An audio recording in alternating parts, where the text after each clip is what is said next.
infestation rates of Wolbachia pipientis and Oxyspirura petrowi and Brachystola magna captured at the base of the Florida mountains in Luna County, New Mexico. This research was done by Michelle Au, Lucero Caballero, Francesca Coloma, Jacqueline Cardosa, Jesus Lozano, and Michael Moreno. This research was sponsored by Western New Mexico University and LA College High School, Deming, New Mexico. Here, in Figure 1, we can see an adult Brachystola magna. Figure 2 shows an Oxyspirura petrowi nematode, and Figure 3 shows Wolbachia pipiensis stained in blue. Abstract. The Chihuahuan Desert hosts a variety of flora and fauna. Orthopterids, grasshoppers, crickets, and katydids are an integral part of the desert ecosystem and can be vectors for some diseases. Brachystola magna, Jurg, Orthoptera romalidae, is commonly known as plain slubber grasshoppers and are large polyphagous omnivores that emerge after a 2-year drought pause.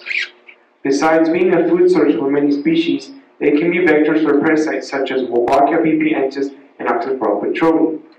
Wolbachia pipiensis is commonly known as the male-killing bacteria, reaching the sex ratios of insect populations. Oxyspirura petrowi, a nematode, causes eyeworm disease in northern bobwhite quails and is decimating the quail population. This is important because northern bobwhite quails have an impact economically. 69 specimens, 14 males and 55 females, were captured between July and November of 2021 in the northern section of the Chihuahuan Desert at the base of the Florida Mountains. 37 specimens were tested for Wolbachia pipiensis, Herdic, Wixlake's early codicea, and 55 specimens were tested for Oxyspirura petrowi, Scarjoppins parotolaziote. Figure 4 shows a third instar of a Brachystola magna. Research questions. 1. What is the infection rates of Wolbachia pipiensis in the captured population of Brachystola magna? 2. How many of the captured Brachystola magna are infected with Oxyspirura petrowi nematodes? 3. Is there a difference in gender infection rates with either of these two parasites in Brachystola magna? Here in Figure 5, we can see a northern bobwhite quail infected with Oxyspirura petrowi eyeworms. Figure 6 shows the anterior dorsal view of an Oxyspirura petrowi nematode, and Figure 7 shows the posterior dorsal view of an Oxyspirura petrowi nematode.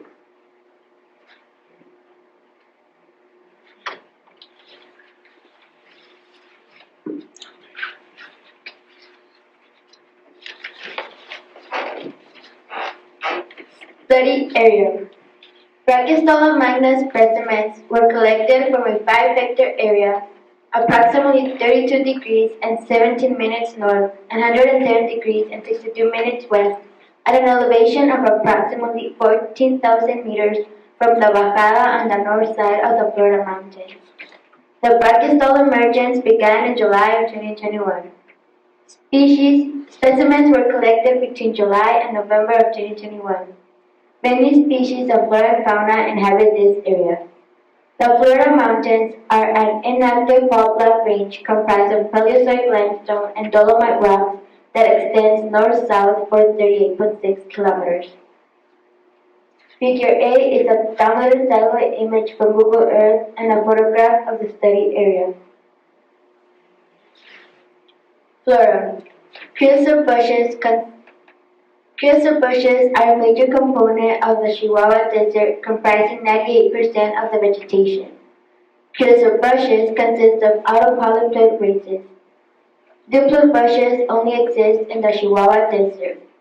Tetraploid populations occur in the Sonoran Desert, and hexaploidy populations exist in the Mojave Desert.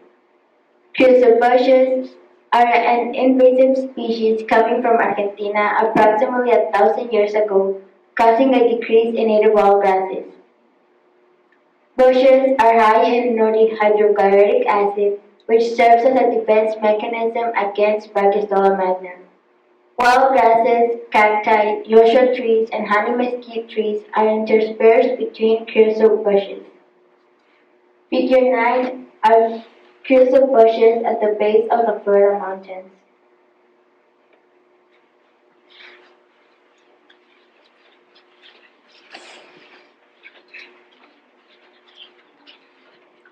Brachystola magna. Brachystola magna, large, multicolored grasshoppers that live primarily on the plains of North America. They are flightless, polyphagous omnivores. Brachystola magna go through a 2-year diapause, upon hatching the nymphs to develop to adulthood through 5 instars. They are intermediate hosts for Oxyspirura petrowi, a nematode that causes eyeworms in northern bobwhite quill, Colonus virginianus. In Figure 10 is an adult Brachystola magna basking in the sun, camouflaged with bivarium pigmentation. Bivarium pigmentation allows this insect to camouflage with its environment and stay away from predators. Brachystola magna ecological benefits.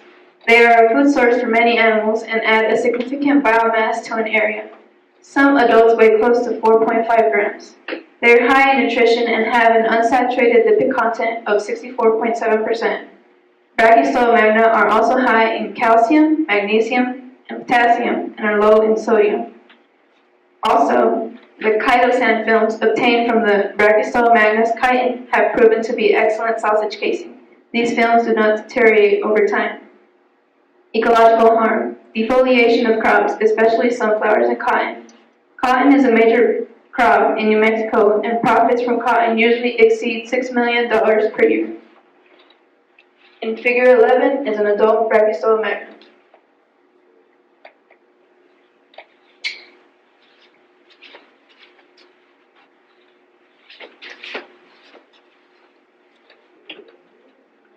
Wolbachia. Consequences of Wolbachia infestation. The reproductive manipulative.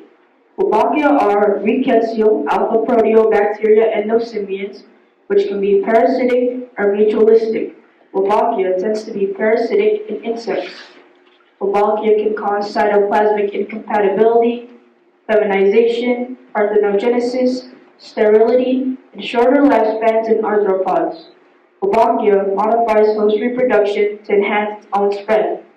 67% of all insect species are infected with Wolbachia. This is a 50% increase since 1997. The infection rate is increasing at approximately 2% per year. In Figure 12 is a gel electrophoresis. To the very left is the ladder, identified at 100, 200, 300 kilobase pairs, and so on. The yellow bands is the insect DNA, identified at 709 kilobase pairs. The red bands is the Wolbachia pipientis DNA, identified at 438 kilobase pairs. In Figure 13, we can see that the insect cell is infected with Wolbachia pipientis. Diseases blocked by Wolbachia. These diseases are transmitted through mosquitoes, but with Wolbachia present, there can be a decline in infections such as Zika virus, dengue virus, Drosophila C virus, West Nile virus, malaria, yellow fever, and more.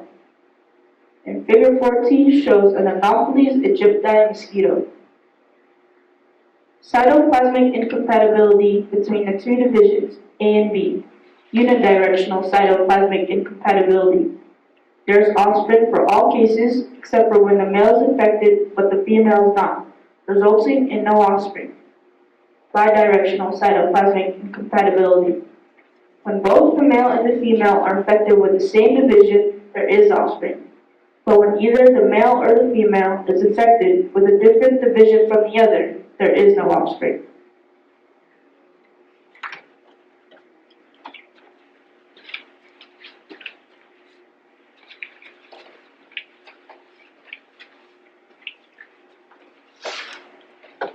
Feminization. In feminization, Wolbachia manipulates the DNA of male insects, arthropods, and nematodes to produce ovaries and secrete estrogen. Wolbachia can completely feminize male arthropods and nematodes into fully functioning females. The general sex ratio of orthopterans is 1:1. Our random sampling of Brachystola magna was 14 males to 55 females, resulting in 3.9 females to 1 male, indicating Wolbachia pipientis presence in the population. In figure 15, you can see a mating pair of Brachystola magna. Parthenogenesis. Parthenogenesis is the reproduction of a fertilized ovum which produces only females. Males cannot transmit Wolbachia, In parthenogenesis, females are produced, increasing transmission of Wolbachia. However, the sperm of the infected males swim faster than those not infected, giving Wolbachia a distinct advantage. Parthenogenesis can be found only in haplodiploid insects. In these insects, diploidy can be restored by non-destruction of the chromatids in the mitotic anaphase stage. All offspring resulting from parthenogenesis will be female and infected with Wolbachia. Figure 16, you can see an adult Brachystola magna feeding on vegetation.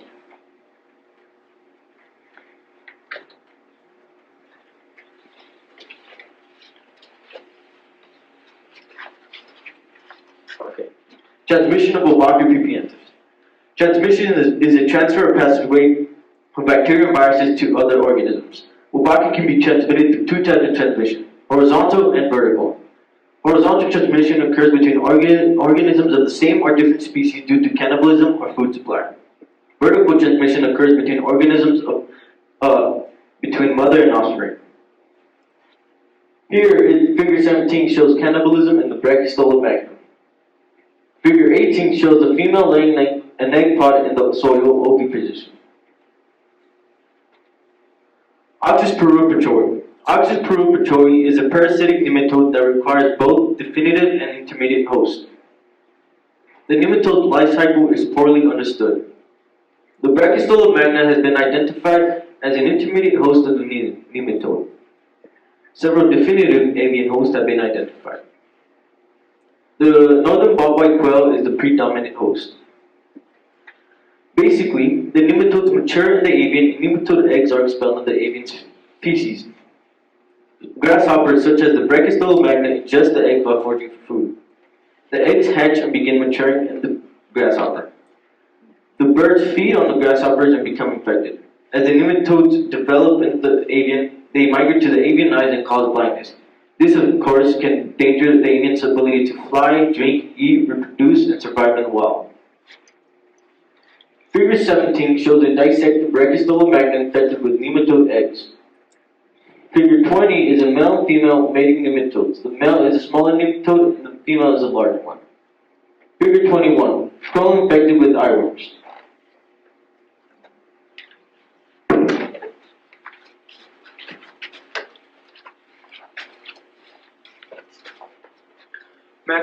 Methods for DNA extraction. We start off by cutting 2 millimeters of the specimen's abdomen because Wolbachia infects the gonads, which are the reproductive organs. 200 microliters of lysis buffer were added to break down the cell membrane and macerated to break apart the chitinous exoskeleton. Chitin is a carbohydrate.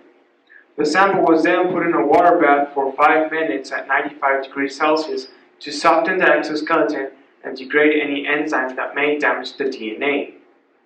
After the water bath, the sample was put in a centrifuge for 5 minutes at 10,000 RPM to isolate the exoskeleton from the cells. 400 microliters of the supernatant were transferred to a second microfuge tube where 40 microliters of 5 molar sodium chloride were added to neutralize DNA's negative charge and incubated on ice to decrease the enzyme activity. 400 microliters of alcohol were added to precipitate the DNA and were let air dry for 10 minutes to isolate the DNA. The sample was then ready for PCR process. 20 microliters of primer were added and 5 microliters of DNA were added to the PCR bead and put in an electrophoresis chamber which was run at the gel for 30 minutes at 150 volts. The gel was made with LB buffer. Here we can see the Wolbachia DNA identified at 438 kilobase pairs and the insect DNA identified at 709 kilobase pairs.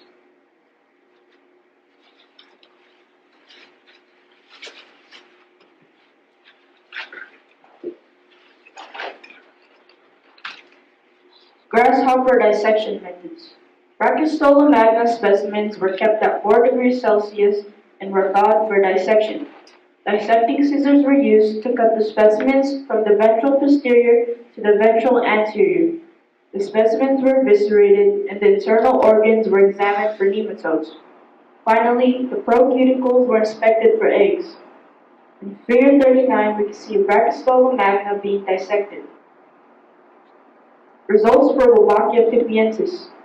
37 Brachystola magna were tested for Wolbachia pipientis. 30% of the specimens tested positive for Wolbachia, 19% tested positive for both. Oxyspirura petrowi DNA is identified at 218 kilobase pairs. Here is a table that shows the Brachystola magna infection rates. There were a total of 11 specimens that tested for Wolbachia, 2 male, 9 female. There were a total of 7 specimens that tested positive for both Wolbachia and Oxyspirura petrowi. All of them were female. Here is a gel showing infections for specimens 54, 35, 47, 63, and 70. Here is the insect DNA, the Wolbachia pipientis DNA, and the Oxyspirura petrowi DNA. Here is the gel showing infections for specimens 16 and 20. This gel does not contain the Oxyspirura petrowi DNA.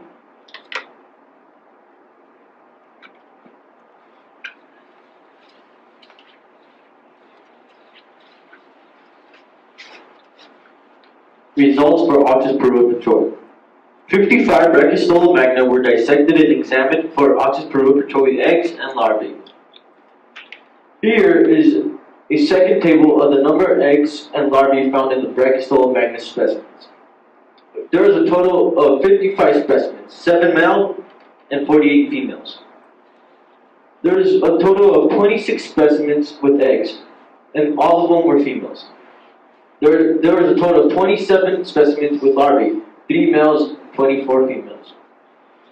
Figure 42 shows an entry of the Brachystola magna infected with Oxyspirura petrowi nematodes. Discussion for Wolbachia pipientis. Wolbachia pipientis is an endosymbiont that is changing the sex ratio of the insect population, which in turn increases their gene pool. A small gene pool can cause the insects to be more prone to extinction. The current infection rate of Wolbachia in the general insect population is 67% as compared to our 30%. 9 females were infected with Wolbachia as compared to 2 males. Wolbachia, the male-killing bacteria, selects females for propagation of its species. 19% of our samples tested positive for both Wolbachia and Oxyspirura petrowi, and all of those were female.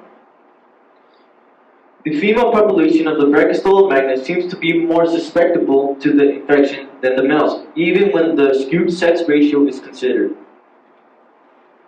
Figure 43 shows Wolbachia pipientis.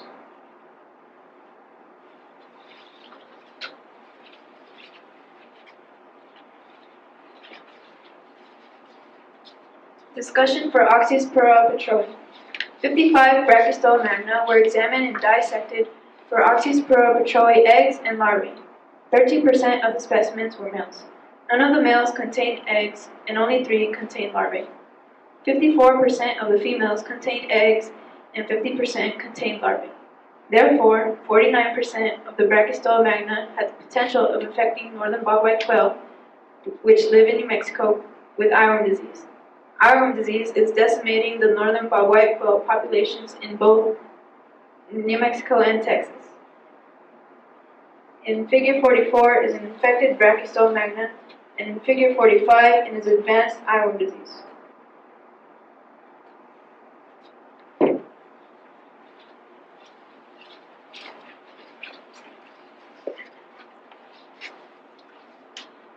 Answers to research questions. Research question number 1. What is the infection rate of Wolbachia in the captured population of the Brachystola magna? 30% of the specimens captured were tested positive for Wolbachia. Research question number 2. How many of the captured Brachystola magna were infected with Oxyspirura petrowi? 49 of the Brachystola magna were either infected with Oxyspirura petrowi eggs, larvae, or both. Research question number 3. Is there a difference in gender infection rates with either of these parasites? Yes, females showed a high propensity for the infection of both parasites. None of the males were infected with both parasites, and only 2 were infected with Wolbachia. Only 3 out of the 7 males in the Brachystola magna were infected with Oxyspirura petrowi. However, 26 out of the 40 females were infected with eggs or larvae. Here are our references. Any questions?